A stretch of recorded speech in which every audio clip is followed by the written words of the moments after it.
കാട് വട്ടായി ഒരുപാട് യാത്ര ചെയ്തു. ഒടുവിലാണ് മരുഭൂമി പോലെ കിടന്ന ഞങ്ങളുടെ മണ്ഡലത്തിലെ പുളിയറക്കോണത്തെത്തിയത്. എന്തായിരുന്നു പുളിയറക്കോണം തിരഞ്ഞെടുക്കാനുള്ള കാരണം? ആൻസിസ്ട്രൽ പ്രോപ്പർട്ടി ആയിട്ട് 2 സ്ഥലം ഉണ്ടായിരുന്നു. അപ്പോൾ അത് രണ്ടും വിറ്റിട്ട് ഞാൻ കൃഷി ചെയ്യാനായിട്ട് ഏറ്റവും വില കുറഞ്ഞ സ്ഥലം എന്നുള്ളതാണ്. അപ്പോൾ എൻ്റെ കൃഷിയിൽ നിന്ന് ഞാൻ ഉദ്ദേശിച്ചത് ഈ കാണാതെ പോകുന്ന മരങ്ങളെ ഒരു മദർ പ്ലാന്റിനെ കൊണ്ടുവന്ന് നട്ടുപിടിപ്പിക്കുക. അപ്പോൾ പിന്നെ ആർക്കെങ്കിലും അതിൽ നിന്ന് വേണമെങ്കിൽ വിത്തെടുക്കാം എന്നുള്ള രീതിയിലാണ്. അതൊരു ലഹരി എന്നതിനപ്പുറം ഒരു സാധ്യത, ലാഭസാധ്യതയായി കണ്ടില്ല. ലാഭസാധ്യത ഇല്ല അതിൽ. കാരണം വെച്ചാൽ ഒരു മരം വെച്ചിട്ട് എന്ത് കിട്ടാനാണ്? ഒരു മരത്തിൻ്റെ ഇതിൽ നിന്ന് എന്ത് കിട്ടാനാണ്? പക്ഷേ ഈ മരം പോകാതിരിക്കും. അപ്പം ഞാൻ ചെറുപ്പത്തിൽ കണ്ട മരമൊന്നും ഒരു 40 വർഷം കഴിഞ്ഞ് നാട്ടിൽ ചെല്ലുമ്പോൾ ഇല്ല. അപ്പോൾ ഇവനെ എങ്ങനെ തിരിച്ചു കൊണ്ടുവരിക എന്നുള്ള ഒരു ചിന്തയിൽ നിന്നാണ് അത് വന്നത്.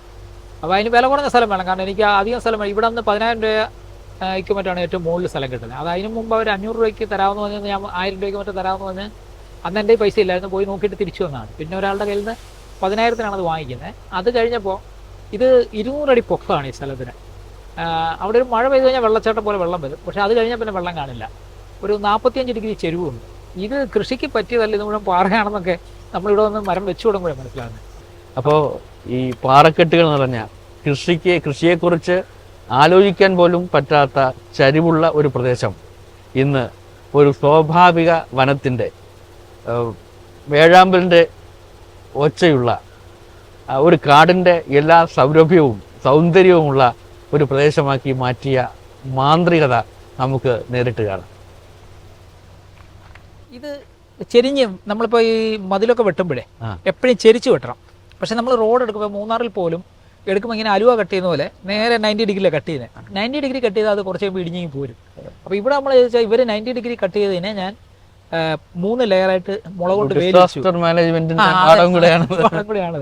എന്നിട്ട് മരം വെച്ചു. അപ്പൊ ഇപ്പൊ 3 തട്ടായിട്ടാണ് മരം നിൽക്കുന്നത്. അതുകൊണ്ട് ഇത് ഇടിഞ്ഞ് കീഴോട്ട് പോരില്ല. ലാൻഡ് സ്ലൈഡ് ഇല്ല. ലാൻഡ് സ്ലൈഡ് വരികയില്ല. കാരണം എല്ലാ ലെയറിലും മരമായല്ലോ. പിന്നെ എന്ന് വെച്ച് കഴിഞ്ഞാൽ ഇവിടെ ഈ നമ്മൾ ഈ മതിൽ കെട്ടിരിക്കുന്ന മുഴുവൻ ഈ ഉപയോഗിച്ച ഓടാണ്. അപ്പൊ ഇതിന് വരുന്ന ചിലവെന്ന് ഞാൻ 1.25 രൂപയാണ് ഒരു ഓടിന്. അപ്പൊ ഏറ്റവും കോസ്റ്റ് കുറവാണ്, റീയൂസും ആണ്. അപ്പോൾ ഈ പ്രളയങ്ങളുടെയും ദുരന്തങ്ങളുടെയും കാലത്ത് ലാൻഡ് സ്ലൈഡ് ഒഴിവാക്കാൻ പറ്റും. ഇതിപ്പോൾ അതാണ് ചെയ്തിരിക്കുന്നത്. ആ പാറയുടെ കണ്ടില്ലേ, അവിടുന്ന് ഇത്രയും താഴം വരെയുള്ള സാധനം ഇങ്ങനെ വന്ന സ്ഥിതിക്ക് ഇനി അതിങ്ങോട്ട് ഇടിഞ്ഞു പോരില്ല. ഇതിൻ്റെ പേര് അതിനെ ഉറപ്പിച്ച് നിർത്തും. ഇപ്പോൾ പലരും പറയും ഞങ്ങൾക്ക് മിയാവാക്കി വെക്കണമെന്നുണ്ട്. എസ്പെഷ്യലി സ്ത്രീകളുടെ മെസ്സേജ് വരും പലപ്പോഴും, ഇത് ചെയ്യണമെന്നുണ്ട് പക്ഷേ വീട്ടിൽ സ്ഥലമില്ല എന്നൊക്കെ പറഞ്ഞ് അവർക്ക് ഭയങ്കര ആഗ്രഹമുണ്ട് ഇങ്ങനെ വരുന്നത്. അപ്പോൾ ഇത്രയും സ്ഥലം മതി. ഇതൊരു കിണറിൻ്റെ വട്ടേ ഉള്ളൂ. ഇത് എത്ര സ്ഥലം? ഇതിപ്പോൾ റേഡിയസ് എടുത്തു കഴിഞ്ഞാൽ ഒരു 3-4 സ്ക്വയർ മീറ്റർ കൂടുതൽ കാണുകയില്ല. 3 സ്ക്വയർ മീറ്റർ. ഇവിടെ എത്ര ചെടികളുണ്ടാവും? നമ്മൾ സാധാരണ 1 സ്ക്വയർ മീറ്ററിൽ 4 ചെടിയാണ് വെക്കുന്നത്. അപ്പോൾ ആ 4 എന്ന് പറഞ്ഞാൽ ഒരെണ്ണം മരം ആയിരിക്കുള്ളൂ. ബാക്കി 2 ഷ്രബോ സബ്ട്രീസോ ആയിരിക്കും. അതായത് ഇപ്പോൾ ഒരു ഒരു സബ്ട്രീയാണ്, ചെമ്പരത്തി ഒരു ഷ്രബാണ്, പിന്നെ അതിൻ്റെ കൂടെ ഇപ്പോൾ കടമ്പൊക്കെ പോലുള്ളൊരു മരവും വെക്കാം. കാരണം അപ്പോൾ 3 ലെയറായിട്ടാണ് വളരുന്നത്. അപ്പോൾ ഇത് കാട്ട് മരങ്ങളുള്ള ഈ കാടെന്ന് പറയുന്നത് എപ്പോഴും പല ലെയറായിട്ടാണ് നിൽക്കുന്നത്. മൾട്ടി സ്പീഷീസും ആയിരിക്കും. ആ ഒരു ഇത് തന്നെയാണ് ഇവിടെയും ചെയ്യുന്നത്. അപ്പോൾ ഇത് കാട്ട് മുതിര എന്ന് പറഞ്ഞ സാധനമാണ്. ഇതിപ്പോൾ എൻ്റെ ഒരു ഫ്രണ്ട് ഉണ്ട്, ചെറിയാൻ മാത്യു, അങ്ങനെയാണ് ഇതൊക്കെ തപ്പിക്കൊണ്ട് വരുന്നത്.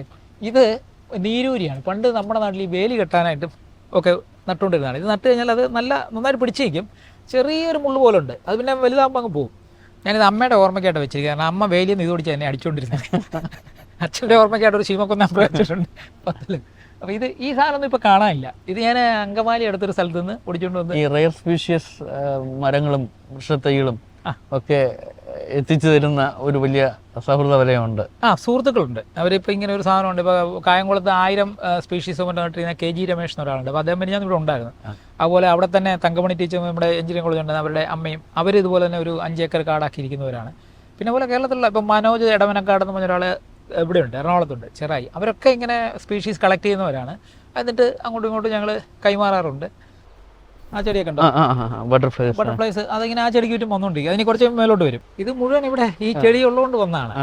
അപ്പോൾ ഇത് എവിടെ നിന്നൊക്കെയാണ് വരുന്നത് പറയാൻ നോക്കില്ല. ഈ മൈഗ്രേറ്ററി ബേർഡ്സിന്റെ കാര്യം പറഞ്ഞ പോലെയാണ് ഈ പ്ലാന്റ്സ് എന്ന് പറയുമ്പോൾ നമ്മൾ ഒരിക്കലും കണ്ടിട്ടില്ലാത്ത ഇൻസെക്ട്സ് ഒക്കെ വരുന്നുണ്ട്. അപ്പോൾ ഇന്നലെ ഞാനൊരു പുസ്തകത്തിൽ ഇങ്ങനെ വായിച്ചുകൊണ്ടിരിക്കുകയായിരുന്നു. 20,000 ടൈപ്പ് ഗാർഡൻ സ്പൈഡേഴ്സ് ഉണ്ട്. അതിൽ ഈ കാട്ടിൽ ഇത് എത്രയുണ്ട്, 1 സ്ക്വയർ മീറ്ററിൽ 4-5 എണ്ണം എന്തൊരു കണക്ക് അവർ പറയുന്നുണ്ട്.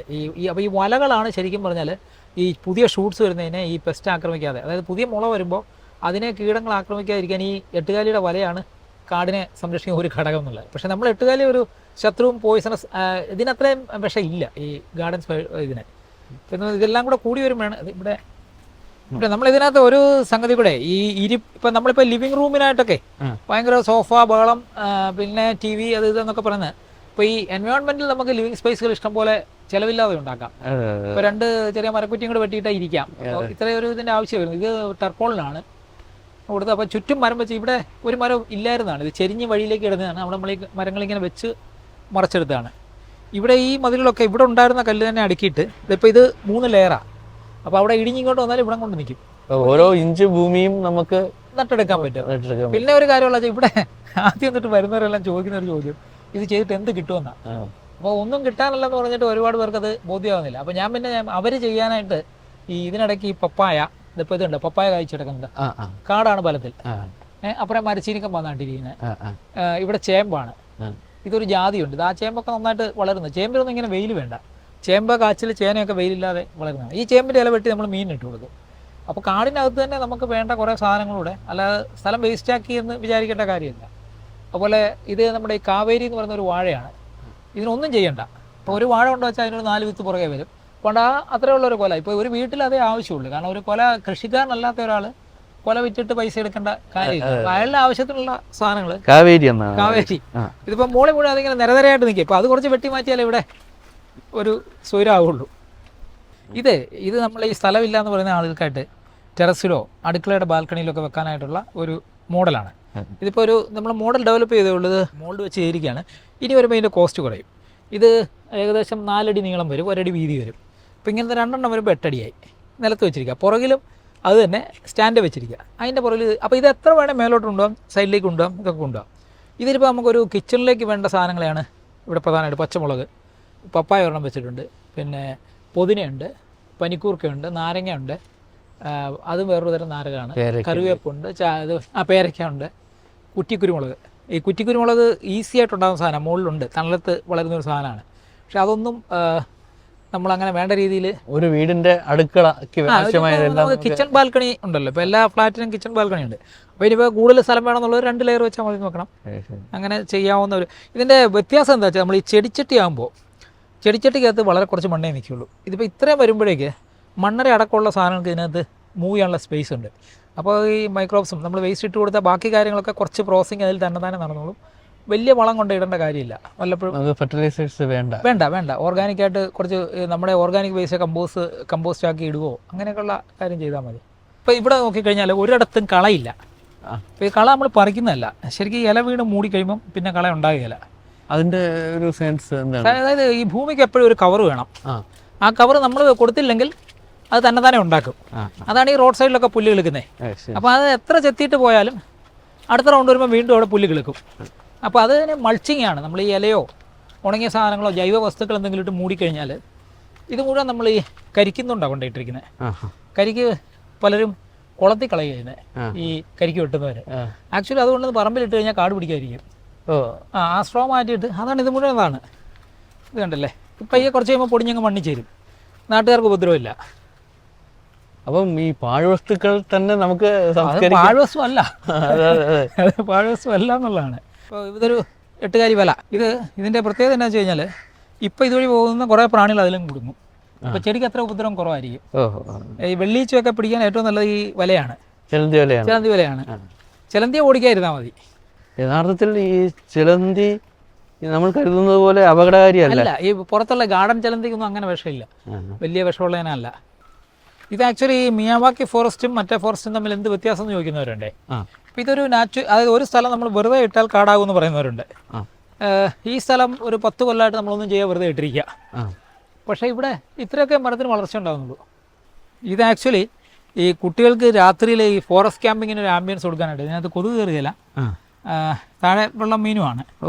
ഗ്ലാസ്സിലൂടെ കാണാം, നോക്കണം.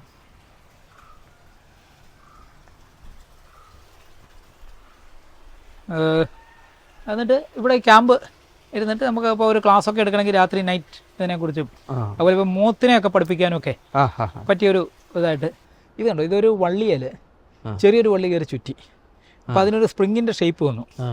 ഈ കാടിൻ്റെ ഒരു ഡിസൈൻ എന്ന് പറയുന്നത് പ്രകൃതി കൊടുക്കുന്നത് ഇതുപോലുള്ള ഓരോ സംഗതികളിൽ കൂടെയാണ്. അപ്പോൾ ആ വള്ളികളൊക്കെ പലതരം വള്ളി, ഇതെല്ലാം പാറയ്ക്കകത്താണ് കിളുത്തിരിക്കുന്നത്. ആരും വെള്ളം ഒഴിക്കുന്നില്ല, ഒന്നും ഒഴിക്കുന്നില്ല. ഇതാണ് ആദ്യത്തെ മിയാവാക്കി ഫോറസ്റ്റ്. ആ മരമൊക്കെ ഉണ്ടോ? നമ്മൾ ഇവിടെ ആദ്യമായി ഫസ്റ്റ് വെക്കുന്നത് ഒറ്റ മരം ഇവിടുത്തെ പഴയതില്ല. ആ കടമ്പൊക്കെ ഉണ്ട്, അറുപടിയൊക്കെ ഇടയ്ക്ക് ഞങ്ങളിങ്ങനെ വെട്ടു നോക്കിയുണ്ട്. അത് കടമ്പാണ്, ഇത് വാകയാണ്. അപ്പുറം ഒരു ഇതുണ്ട്, എന്താണ് മല വേപ്പ്, ഈ സാധനങ്ങളെല്ലാം. ഇത് ആ കോർണർ വരെ ഉണ്ട്. അവിടെ വരെ 4 സെൻറ്റ് ഇത്. 4 സെൻറ്റ്. ഇതിൻ്റെ ചെരിവെന്ന് വെച്ചാൽ അവിടെ ഒരു ബക്കറ്റ് വെള്ളം ഒഴിച്ചാൽ 2 മിനിറ്റ് കൊണ്ട് ഇവിടെ വരും. അപ്പോൾ ഇതിനിടയ്ക്ക് ഞങ്ങൾ ഈ തടി മുറിച്ച് കുറുകയിട്ടിരുന്നു, വെള്ളം മഴ പെയ്യുമ്പോഴൊക്കെ സ്പ്രെഡ് ചെയ്ത് അങ്ങോട്ട് പോകാതിരിക്കാൻ. എന്നിട്ട് മുകളിൽ നിന്ന് വഴി ഒഴുകി വരുന്ന വെള്ളം കുറേ നാൾ ഇതിനകത്തോട്ട് കയറ്റി വിടുമായിരുന്നു. അപ്പോൾ കുറേ ഒഴുകി താഴോട്ട് പോകും, എന്നാലും ഇവിടെ കുറേ കെട്ടി താഴും. 4 സെൻറ്റിൽ എത്ര മരങ്ങളുണ്ടാവും? 4 സെൻറ്റിൽ അന്ന് 500-500 ചില്ലാനം മരം വെച്ചു. നോർമലി 1 സെൻറ്റ് 160 മരം നമ്മൾ വെക്കുന്നത്. ആ മിയാവാക്കി വെച്ചിട്ട് 2 മരം തൊട്ട് 1 സ്ക്വയർ മീറ്ററിൽ 9 മരം വരെ വെക്കാം. ബീച്ചൊക്കെയാണ് കൂടുതൽ വെക്കും, കാരണം അവിടെ പോകാനുള്ള സാധ്യത കൂടുതലാണ്. ഈ കാടിൻ്റെ നടുക്ക് പപ്പായ ഉണ്ടാകും, ഇവിടെ പാഷൻ ഫ്രൂട്ട് ഉണ്ടായിരുന്നു, കരുവേപ്പ് ഉണ്ടാകും. ഇതാണ് ഒരു മൂട്ടിപ്പഴം എന്നൊരു സാധനമാണ്, ചെറുത്. ഇതെല്ലാം ഇതിനകത്ത് വളരും. നമ്മളിപ്പോൾ ഈ കൃഷി ചെയ്യാനായിട്ട് കാട് തെളിക്കേണ്ട കാര്യമില്ല എന്നുള്ളതാണ്. ഇച്ചിരി വളർച്ചയുടെ വേഗമൊക്കെ ഇച്ചിരി കുറവായിരിക്കും, പക്ഷേ അതങ്ങനെ തന്നെ നിന്ന് ഓർഗാനിക്കായിട്ട് വളർന്നുള്ളൂ. നിറയെ ചീരയൊക്കെ ഉണ്ടായിരുന്നു ഇപ്പോൾ എടുത്ത് മാറ്റിയത്. ഇത് കറ്റാർ വാഴ, അത് പച്ചമുളക്, ഇത് ഒടുവേലി. കറ്റാർ വാഴ ഒരു വലിയ കമേഴ്ഷ്യൽ സാധ്യതയുള്ള ഒരു സാധനമാണ്. അതെ, ഈ ബ്യൂട്ടി പ്രോഡക്ട്സിനെ. അതെ അതെ. ഇതൊരു പാറയാണ്. ഞാൻ ഈ പാറ ദ്വാരം ഇട്ടു. ദ്വാരം ഇട്ടാൽ ഇങ്ങനെ ഫ്രെയിം വെച്ചിട്ട് അകത്ത് മണ്ണ് നിറച്ചു. എന്നിട്ട് ആ ദ്വാരത്തിൻ്റെ മുകളിൽ വടി വെച്ചിട്ട് അതിൻ്റെ നേരെ മുകളിൽ ചെടി വെച്ചിട്ട് ആ വടിയും ഊരിയെടുത്തു.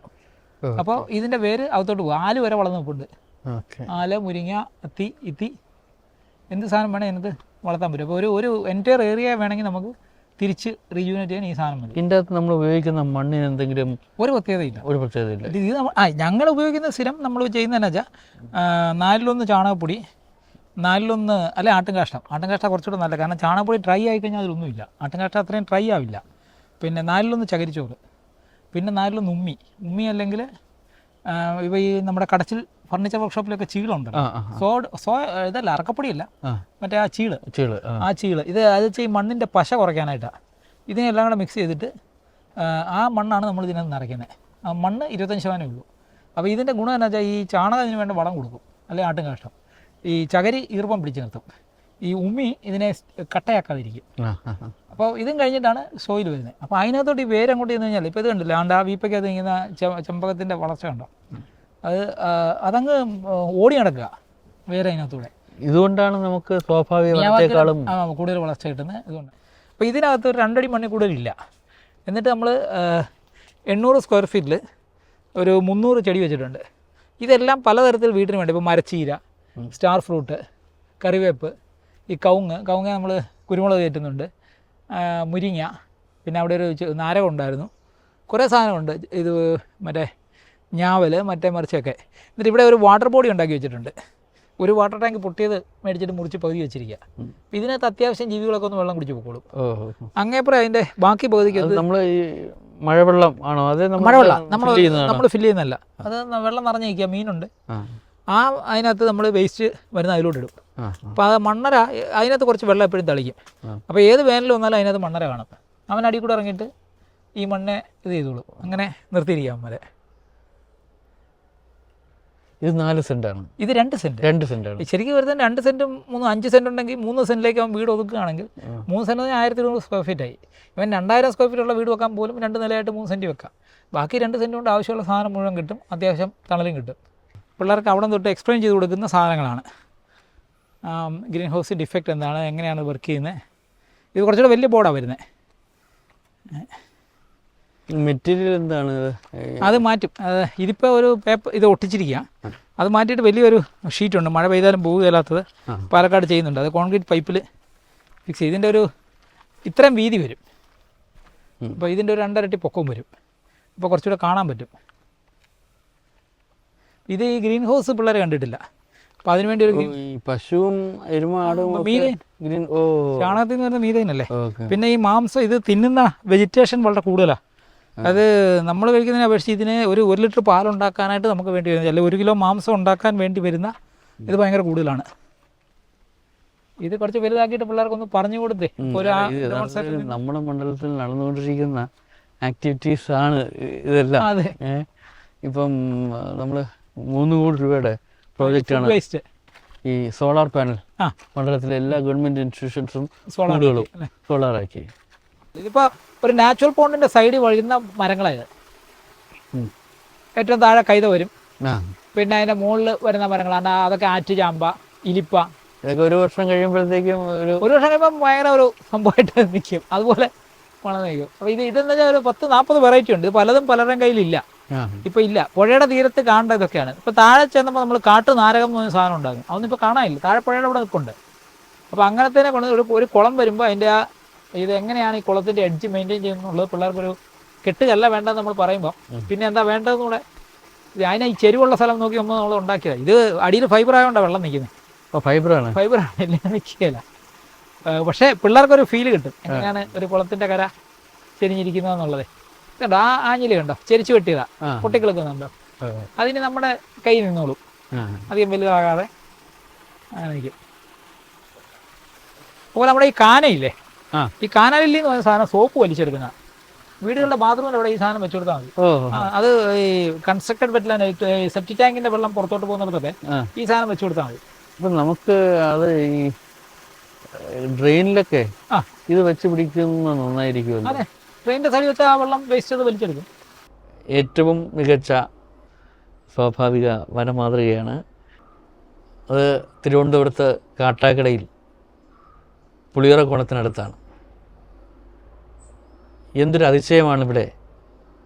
ഇന്ന് രാവിലെ മുതൽ ഈ 3 ഏക്കർ കുത്തനെയുള്ള ചെരുവുകൾ നടന്നു കയറി ഹരിച്ചേട്ടനോടൊപ്പം. പലതിൻ്റെയും ഉത്തരം ഇവിടെയുണ്ട്. കേരളം സ്വീകരിക്കാവുന്ന ഉത്തരവാദിത്ത ടൂറിസത്തിൻ്റെ സാധ്യതകൾ, നമുക്ക് നഷ്ടമായിക്കൊണ്ടിരിക്കുന്ന ആയുർവേദ ഔഷധ സമ്പത്തിൻ്റെ ഉറവിടം നമുക്ക് സൃഷ്ടിക്കാം എന്ന് തെളിയിക്കുന്നത്. സജീവമായ ജീവസുറ്റ ഒരു എക്കോസിസ്റ്റം എങ്ങനെ നമുക്ക് സൃഷ്ടിക്കാം. ആരും ശത്രുക്കളല്ല, ആരെയും ഒന്നിനെയും അകറ്റി നിർത്തേണ്ടതില്ല. സഹവർത്തിത്വമാണ് പ്രകൃതിയുടെ സന്തുലിതാവസ്ഥയുടെ താളവും ക്രമവും എന്ന് ഇവിടെ തെളിയിക്കുകയാണ്. കാട് ലഹരി തലയ്ക്ക് കയറി ഒരു പുസ്തകം വാങ്ങാൻ നോക്കി. ആ പുസ്തകം വായിച്ച് ആ പുസ്തകം എന്താണോ പ്രതിപാദിക്കുന്നത് അതിൻ്റെ ഉപജ്ഞാതാവിനെ തേടി ജപ്പാനിലേക്ക് വണ്ടി കയറി. അഹിരോ മിയാവാക്കി എന്ന് പറയുന്ന ആ മഹാപ്രതിഭയെ കാണാൻ പോയ അനുഭവങ്ങൾ, അതിനുശേഷം അത് ഈ പുളിയറക്കോണത്ത് ആവിഷ്കരിക്കാൻ നടത്തിയ ശ്രമങ്ങൾ. ഞങ്ങൾ കാട്ടാക്കടയിൽ ജലസമൃദ്ധിയിൽ നിന്ന് കാർബൺ ന്യൂട്രൽ കാട്ടാക്കടയിലേക്ക് സഞ്ചരിക്കുകയാണ്. ആ യാത്രയിലെ ഏറ്റവും ആവേശകരമായ അനുഭവം, ഒരു സ്വയം സംസാരിക്കുന്ന മാതൃക, നമുക്ക് ലോകത്തിന് മുന്നിൽ അവതരിപ്പിക്കാൻ പറ്റുന്ന ഒരു മാതൃക, അത് തന്നെയാണ് ശ്രീ MR ഹരി എന്ന മുൻകാല മാധ്യമപ്രവർത്തകൻ ഈ നാട്ടിൻപുറത്ത് സൃഷ്ടിച്ചിരിക്കുന്നത്. വളരെ സന്തോഷം.